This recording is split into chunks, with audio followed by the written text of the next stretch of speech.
നമ്മളെ ജീവനുണ്ടല്ലോ, ഇതിപ്പോ ജീവനും ഇല്ല. പകുതി ജീവൻ പോയി, ഒന്നിനും അങ്ങനെ ആയപ്പോഴേ പകുതി ജീവൻ പോയി. വിഷമമുണ്ട്. നേരം വെളുത്ത് നമ്മൾ കാട്ടിൽ പോയ കുന്തിരിക്കം, പൂവ് ഇതൊക്കെ കൊണ്ടുവന്ന് അക്കരെ കൊണ്ടുപോയി കൊടുത്തിട്ട് ഇവിടെ വന്ന് സാധനം മേടിച്ച് വേവിച്ച് കഴിക്കുന്ന ഇതായിരുന്നു. ഇങ്ങനെ വരുമായിരുന്നു. ഈ ആന ഏത് ഭാഗത്താണ് നിന്ന്? ഈ ഭാഗത്ത് ഇങ്ങനെ ഇവിടെ ഉണ്ടായിരുന്നു, ഇവിടെ ഉണ്ടായിരുന്നു. ഇതിലെ കൂടെ ആന ഇറങ്ങി വരും. ഇതിലെ കൂടെ ഇങ്ങനെ വരും. ആന പോയില്ല, കുറെ നേരം ഇവിടെ നിൽക്കുമായിരുന്നു. അങ്ങനെ ആനയുടെ വിളി കേട്ടാണ് ഞങ്ങൾ വീട്ടിൽ നിന്ന് ഇറങ്ങി വരുന്നത്. കുറച്ച് താഴെ ആന ഭയങ്കര വിളി വഴിയിൽ പറഞ്ഞ് പ്രകാശനം ആന അടിച്ചെന്ന് പറഞ്ഞു. ഞങ്ങള് വരപ്പോഴും ആന പ്രകാശനം കിടക്കുന്നതിന്റെ തൊട്ടിപ്പുറത്ത് മാറി നിൽക്കുക. സുരേഷ് ക്ഷേത്രമാണ്. ഞാനിപ്പോ കൊല്ലം കുളത്തൂപ്പുഴയിലെ ഡാലിക്കരിക്കം വനമേഖലയിലാണ്. നിങ്ങൾക്കറിയാം, കഴിഞ്ഞ ദിവസം നമ്മുടെ ഒരു സുഹൃത്ത് തന്നെ പ്രകാശൻ എന്ന് പറയുന്ന വനവാസിയെ കാട്ടാന ആക്രമിച്ച സ്ഥലത്താണ് ഞാൻ നിൽക്കുന്നത്. 2 ആനകളാണ്. വാരിയലിനും തോളലിനും പൊട്ടലുണ്ട്. അത് ഇപ്പോൾ മെഡിക്കൽ കോളേജിൽ ഒബ്സർവേഷനിലാണ്.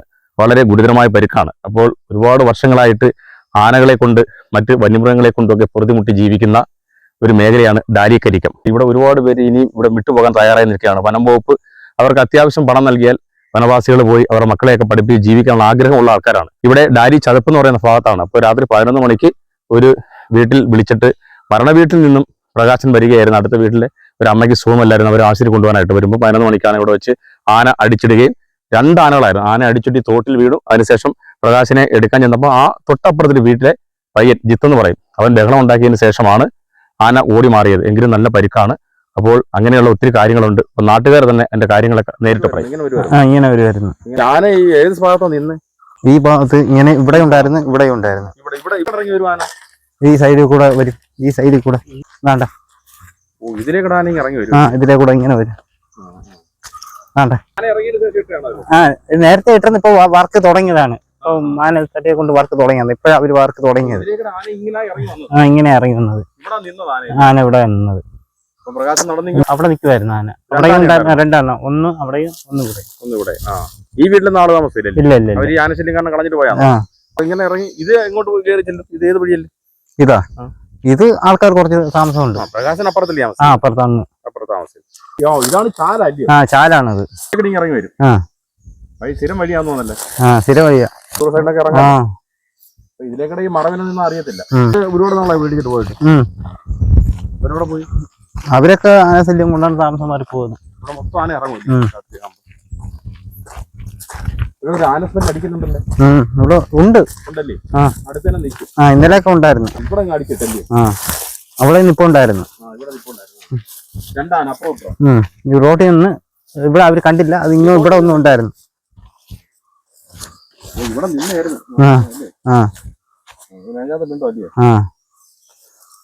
ഇവിടെയാണ് അടിച്ചിട്ട് അവര് തോട്ടി വീണു. അതുകൊണ്ട് അവിടെ നിന്ന് ഒരു ചെറുക്കൻ വന്ന് ഓടിച്ച് പാച്ചു കൂട്ടി. അവന് പോയില്ല, കുറെ നേരം ഇവിടെ നിൽക്കുമായിരുന്നു. പിന്നെയും വന്നു.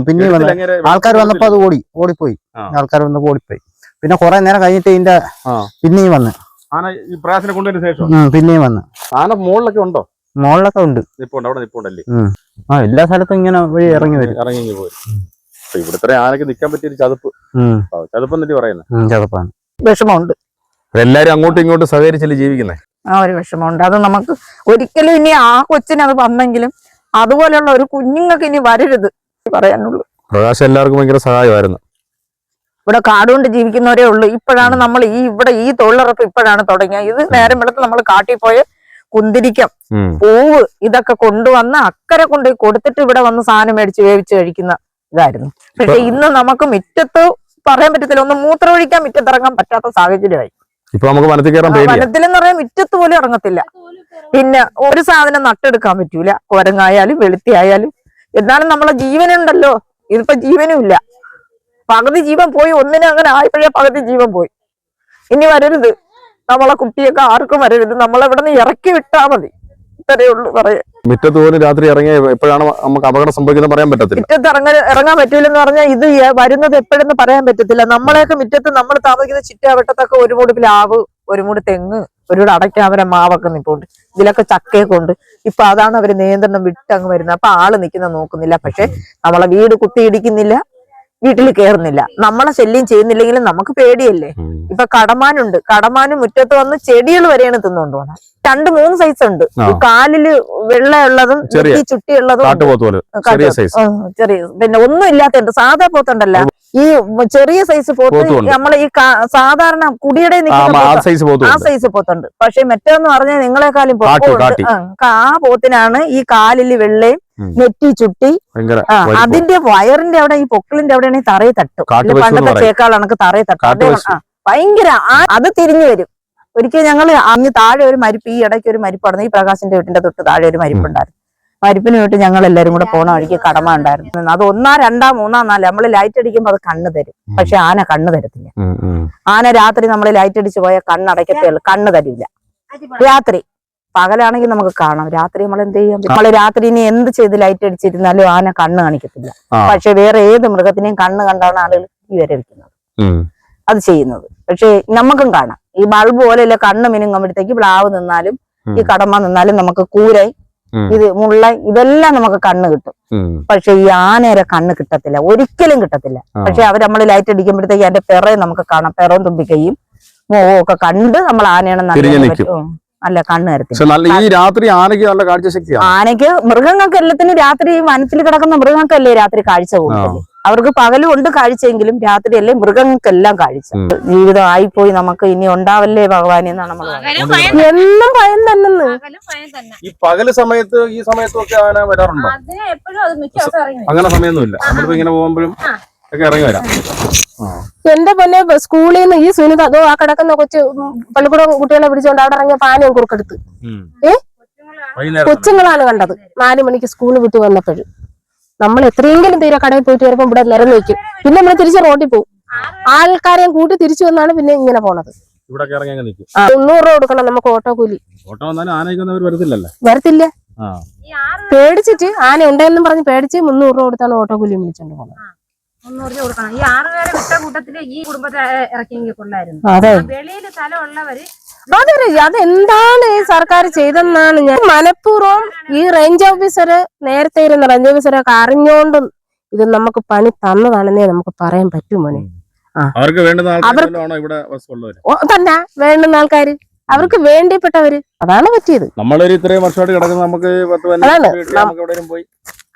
നമുക്ക് കൂടുതലല്ല നമ്മള് ചോദിച്ചത്. 15 ലക്ഷം വെച്ച് കൊടുക്കുന്ന റോസ് മലയൊക്കെ അങ്ങനെ കൊടുത്താൽ ആൾക്കാര്.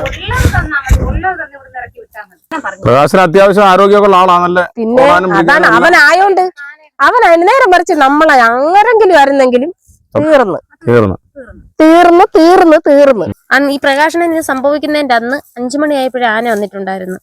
ആന വന്ന് അന്ന് 2-3 പ്രാവശ്യം ഫോറസ്റ്റുകാർ വന്ന് പടക്കൊക്കെ പൊട്ടിച്ചിട്ട് പോയ ശേഷം ഈ പിന്നെ പ്രകാശനെ മേളിൽ ഒരാളെയും വിളിച്ച് അങ്ങനെ അമ്മയ്ക്ക് വയ്യാന്ന് പറഞ്ഞ് വിളിച്ച് അങ്ങനെ വന്നതാണ്.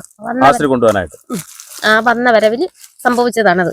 ഇവിടെ ഒരു വീട്ടിൽ എന്തെങ്കിലും പ്രശ്നം വന്നാൽ എല്ലാ ആൾക്കാരും അങ്ങോട്ടും എന്റെ പൊന്നെ മോനെ, നിന്റെ വീട്ടിൽ എന്തെങ്കിലും ഒരു ആപത്ത് വരുന്നത് നിന്റെ അമ്മ വെച്ചിട്ട് തോന്നെ നീ പോവോ ഇല്ലേ?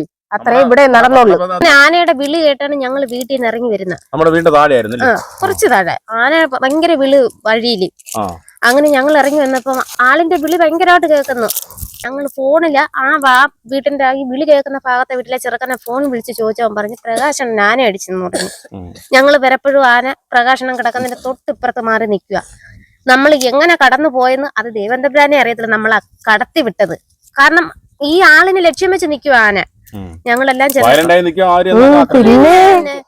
ആന കാട്ടാനല്ലേ എന്തെന്നും പറയുന്നത്. അന്നേരം തന്നെ വനം വകുപ്പിനെ ഫോറസ്റ്റുകാരെ അറിയിച്ച് അവര് വന്ന് അവരെ വണ്ടിയിലാണ് ആശുപത്രി കൊണ്ടുപോയതൊക്കെ. ഇവര് കടയ്ക്ക് കയറി, കടയ്ക്കാണ് മെഡിക്കൽ കോളേജ് ഇവിടെ. അന്നേരം അണ്ണൻ ഒരു സൈഡ് പ്രശ്നമാണ്, ഇടത്തെ സൈഡ് തൊടാൻ. പിന്നെ വലത്തെ സൈഡിന് മാത്രമേ തൊടാൻ താമസിക്കുള്ളൂ. ഉരുണ്ട് മാറി സമയം കിട്ടിയില്ല. ആദ്യത്തെ അടിക്കാനെ വീണ്, രണ്ടാമത് ഇങ്ങോട്ട് വന്ന് രണ്ടാമത് ഒരു തട്ടൂടെ തട്ടിയപ്പോഴത്തേക്ക് തോട്ടി വീണ്. തോട്ടി വീണപ്പോഴാണ് ജിത്ത് എന്ന് പറഞ്ഞ ചെറുക്കൻ കാണുന്നത്. ആ ചെറുക്കൻ ഈ ആനയെ വരട്ടിയപ്പോഴത്തേക്ക് ഈ അണ്ണനെ പിടിക്കാൻ വന്ന രണ്ടാമത് തോട്ടിൽ നിന്ന് എടുക്കാൻ വന്ന പിടിയിൽ എടുത്തില്ല. അതിനുമ്പേ ഇല്ല ചെറുക്കൻ വരട്ടിക്കൊണ്ട് ഈ ആനയുടെ ലക്ഷ്യം വിട്ട് ആന മുമ്പോട്ട് നീങ്ങി നേരം കൊണ്ടാണ് ഈ ചെറുക്കൻ വന്ന് ഈ അണ്ണനെ എടുക്കുന്നത്. അണ്ണൻ കിടന്ന് വിളിക്കും എന്നെ രക്ഷിക്ക്, പിന്നെ ജിത്തെ എന്നെ രക്ഷിക്കെന്ന് പറയുന്നു. അന്നേരം സംസാരിച്ച് ഓടി വന്ന് ഈ തോട്ടിൽ നിന്ന് എടുത്തോണ്ട് ഈ ജിത്ത് മുമ്പോട്ട് നീങ്ങപ്പോഴത്തേക്കാണ് യുവത്തുകൾ വരുന്നത്. അപ്പൊ ഈ ആന ഈ അണ്ണൻ തെരഞ്ഞുകൊണ്ട് നിൽക്കുന്ന സമയത്തായിരിക്കും വലിയ ആള് വരുമ്പോഴത്തേക്ക് അവരെ കൂടെ ആവത്തില്ലേ, ആനയ്ക്ക് ആരെങ്കിലും കിട്ടിയാൽ മതിയല്ലോ. അങ്ങനെയൊക്കെയാണ് സംഭവിച്ചത്.